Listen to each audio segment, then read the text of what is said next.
Formula 1-E arrived at Japan, with the main news being that there were lots of changes up and down the grid. All kicked off by the departure of Sergio Perez from DS Techeetah. Perez had claimed that Techeetah's engine had been deliberately affecting his reliability in recent races, a claim that DS have denied. Perez has left this team and says he will be returning next season, which will be taking the time to spend some time with his family in the meantime. Placing Perez at DS Techeetah is Pierre Gasly. Gasly was unhappy with the way Jaguar were going and decides to leave the team only after half a season.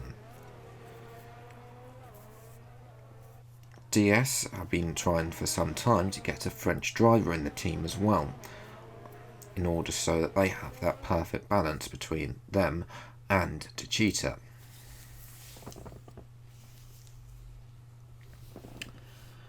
Placing Gasly at Jaguar, however, is Peter Harmsen. Harmsen leaves Porsche Dragon, mainly because Harmsen's tribunal for his incident in Spain came up, of which Harmsen was claiming that the reason for deducting him down the grid was an invalid one. However, the FI ruled in the favour of the stewards, and Harmsen's points weren't given back to him.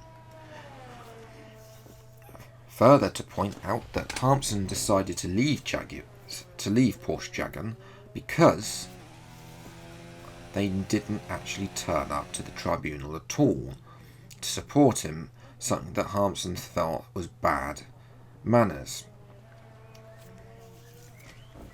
Porsche Dragon replaced Harmsen with Andre Lotterer and basically produced a statement basically saying that Harmsen was on the verge of being fired, a claim that Harmsen has refuted. Further to Porsche Dragon's upset team, of course, comes by the fact that the news that both teams will be splitting at the end of the season. The teams will be split into two, with the Porsche mechanics going one way and the Dragon mechanics going the other way.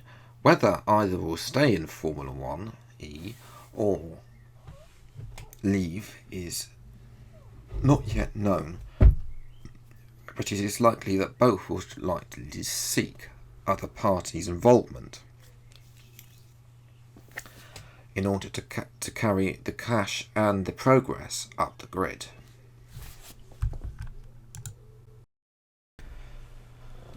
In qualifying, Sebastian Vettel went fastest after being on the front row for the previous two events. Tune Felix da Costa is very close behind, with Max Verstappen starting third, back in the top 10 after a disappointing qualifying last time out in France. Leclerc, Gasly, Norris, Sainz, Harmsen in his first race for Jaguar, upgraded Jaguar as well, and Albon and Russell ran out the top 10. Good job from Russell to be up there. Magnussen misses out just outside. Daniel Ricciardo is outside the top 10, and he's also been joined by his teammate. So both runners outside the top 10 for the first time this season. Evans and Massa are in between, with Hartley, Van Dorn, Lotterer, Hamilton, and most likely, as usual, the past couple of races, Nick de Vries starts last for the day's Japanese Grand Prix.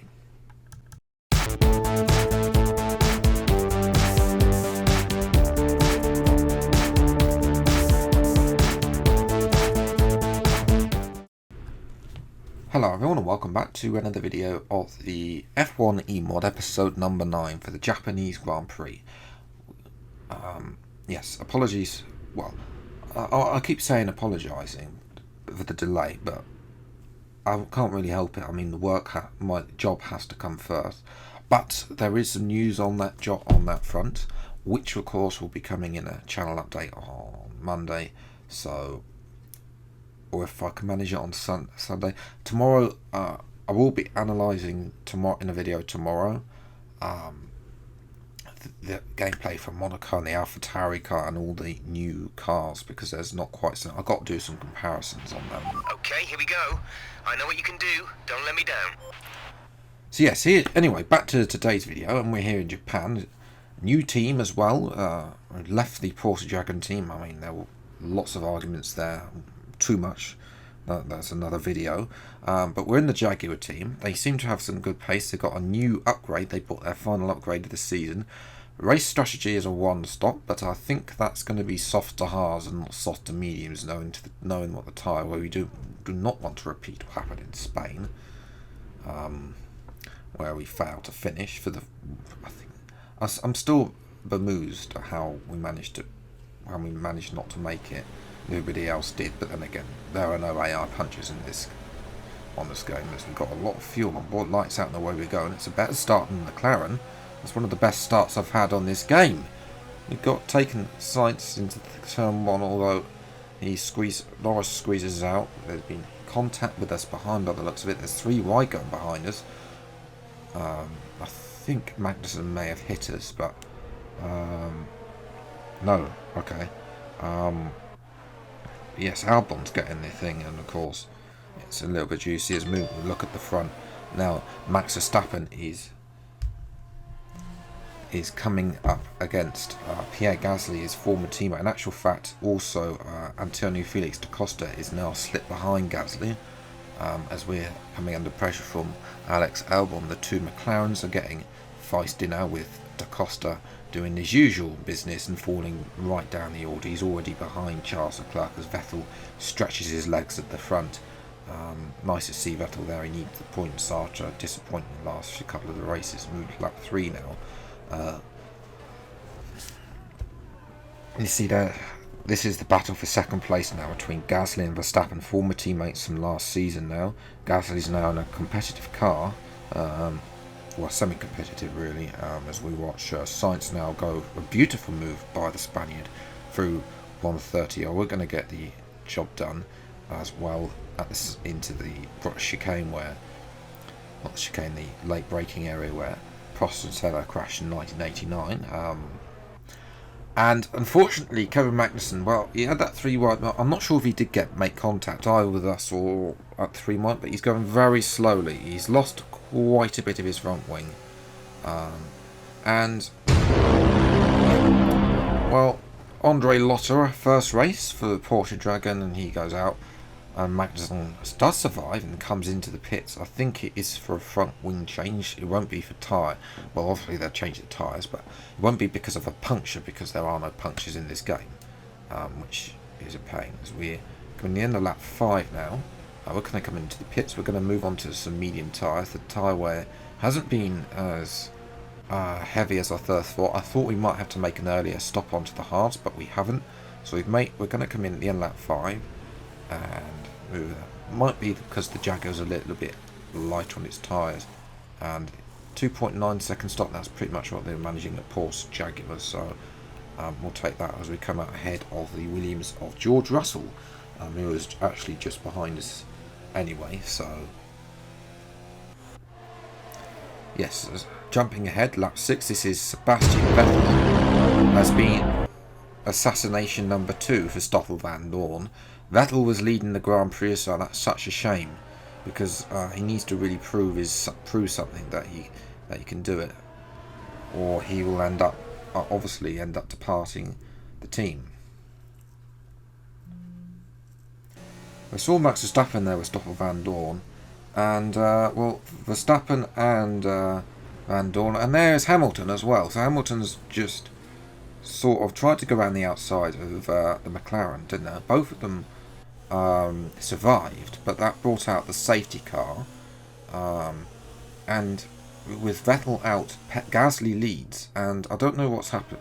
Verstappen has obviously fallen down. He's ahead of us now, but he leads from Leclerc, and a lot of people are coming into the pits, and this is going to promote us up. There's Sainz, Gasly and Verstappen all coming into the pits is going to promote us up to P4, and the next car is Hamilton as well, who's yet to stop in this Grand Prix. Obviously he's got to start at some point. Unfortunately the Mercedes tyre where is glitched in this game, but it doesn't matter really because the Mercedes is so slow and moving through the spoon cut. You can see Hamilton going very wide to try and get the back exit he can do, but he does not have the power nor the straight line speed of, compared to the Jaguar. It's an easy move. We made it even before we get to the corner and move up into P3 with only 3 laps left to go. And we've got Ocon, and it'll be interesting to see if we can get our first podium of the series. We've got Ocon and Albon along with Russell and Ricciardo. These lot are all fighting over 4th place at the moment, as Ricciardo is now going to get ahead of Russell. I think Ricciardo might have lost out a bit in the pit stop. But moving to lap 12, of course, the runner is a lot faster than Jaguar. Ocon, of course, has been proving that a lot this season by winning. He's already won a race this season at the Italian Grand Prix. Although, hang on. No, Ocon is out. And there's even, at the same time, Lando Norris is in the pits. So that's a bad day for McLaren. Because surely now both of them can't come back from getting the points. It looks like from the mini-map as well, both Williams are in the pits. Well, we'll have to see where our teammate is. He might be able to score some points. That'd be nice for Evans. I mean, he hasn't scored in a little bit of a while. But, yes. And pretty much the only point on the last corner, Ricciardo caught up to Albon, but it wasn't enough. And Albon will come across the line for 3rd place. Ricciardo, nevertheless, 4th place. But for us, it's our first podium of the season. Wow, turn 1. It was all at turn 1, apart from Albon, Ocon. I reckon Ocon probably would have overtaken us with DRS down the next straight, maybe, but that was unfortunate for him. But we get our first podium. Leclerc is going to have a massive lead on the championship. Albon 3rd, Ricciardo 4th. 2 Williams scoring points.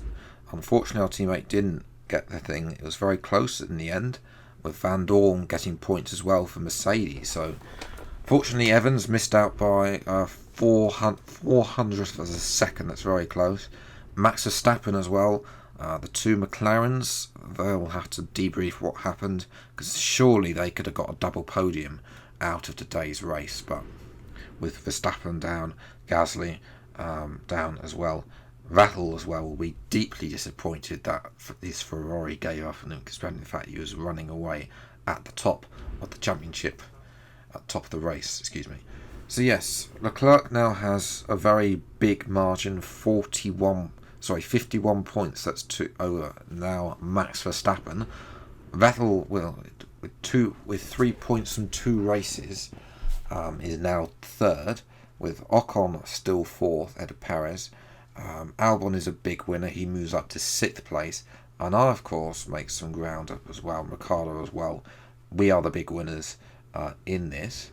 In terms of the structures, Mercedes move ahead of Venturi Williams.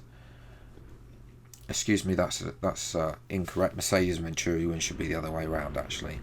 Apologies about that. But yes, it's very close between us, Venturi Williams and Virgin Audi. I'm sure if Mercedes get another chance, then they could make some more ground, but at the moment they're going to be last. Porsche Dragon, though, are the sitting duck because their car looks absolutely woeful. They haven't got me. It was clear that how much I was overdriving the car as well in some of the races, just having to push. The Jaguar is a lot easier to drive than the Porsche Dragon. So yes, I expect that Porsche Dragon will be a sitting duck. How many points can score above teams move above them, we'll have to wait and see. But I'm going to leave that there. If you enjoyed this episode, leave a like, subscribe to the channel. You see more episodes of the F1-E mod. Episode 10 is already recorded. I've got to go and edit that, and then there'll be 11, 12, 13 and 14, and that will be it for this series. So yes, thank you so much for watching and subscribing if you have done. Then if you haven't, then please do. I really appreciate it. And until the next VR6 time, take care. Thank you so much for watching. Enjoy your day, and goodbye.